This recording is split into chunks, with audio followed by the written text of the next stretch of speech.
Hello guys, today I'm going to teach you how to write an effective introduction for your informational writing.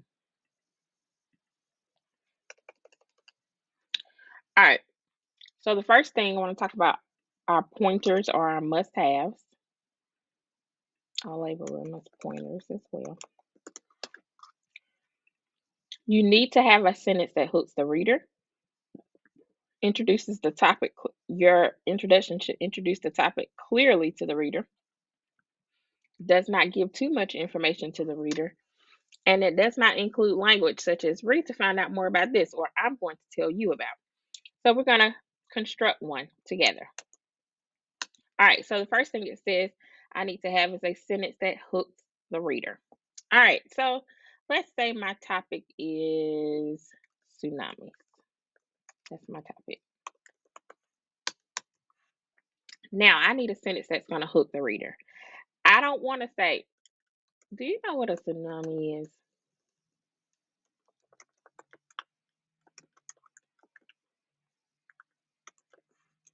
Even though that the reader may not know what a tsunami is, we can dig a little deeper and go a little further because we're fifth grade scholars.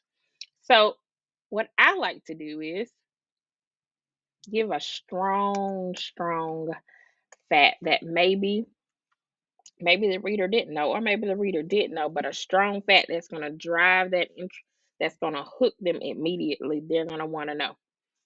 All right, so I've already taken the liberty of searching something on Discus, and if you want to see what I did, I chose science because it's a science topic. I chose science and technology. I chose elementary school, and vendor I chose any because you need to know any. And then here I typed in tsunami. When I did, different sources came up. So I clicked on the first one that I saw. So I see here where it says a tsunami is a series of potentially catastrophic ocean waves most commonly caused by a movement of the seafloor associated with large earthquakes. So the first thing I think I'm going to include is what it says right here in the caption. It says the most common cause of tsunamis is an earthquake caused by the shifting of Earth's continental plates.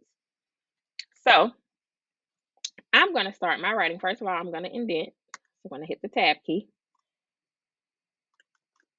Tsunamis,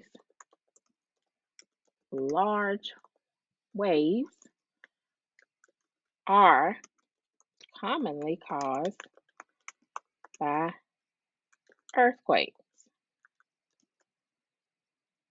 I like that. And I can even go any further and say when earthquakes or when tectonic plates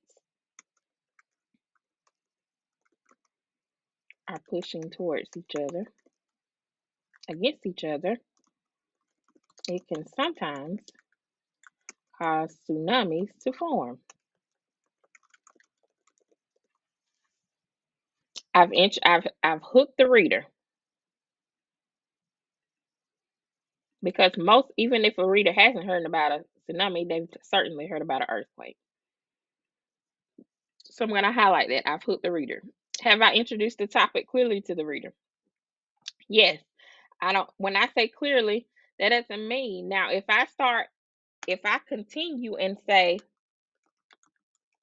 earthquakes harm people too. If my topic is about tsunamis, then I shouldn't be continuing talking about earthquakes. The only reason I mention earthquakes here is because it connects to our topic, because tsunamis are commonly caused by earthquakes.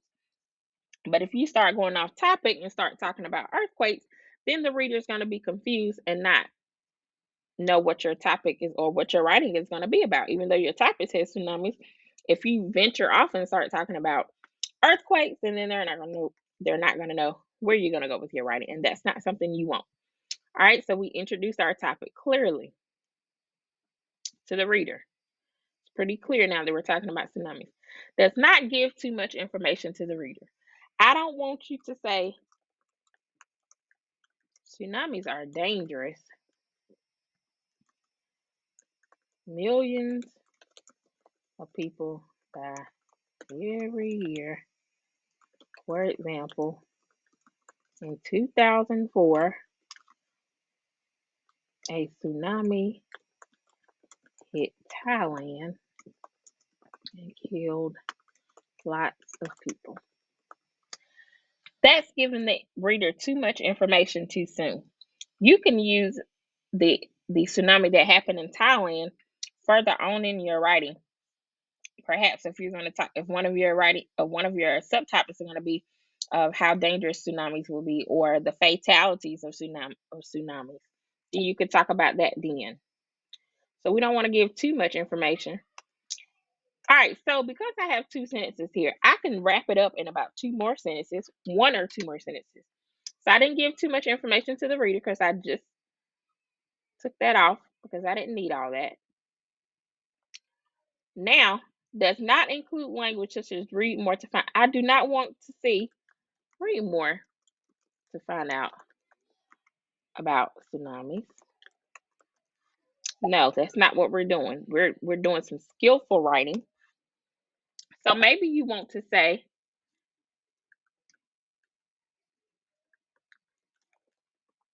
although tsunamis don't tsunamis are or do not occur often, when they do, they have proven to be a force to be reckoned with. I like that. I didn't include read more to find about this. I'm going to tell you about. I have successfully written my introduction. All right, guys, so you go ahead and try it yourself. If you have any questions, please come to me. All right, happy writing.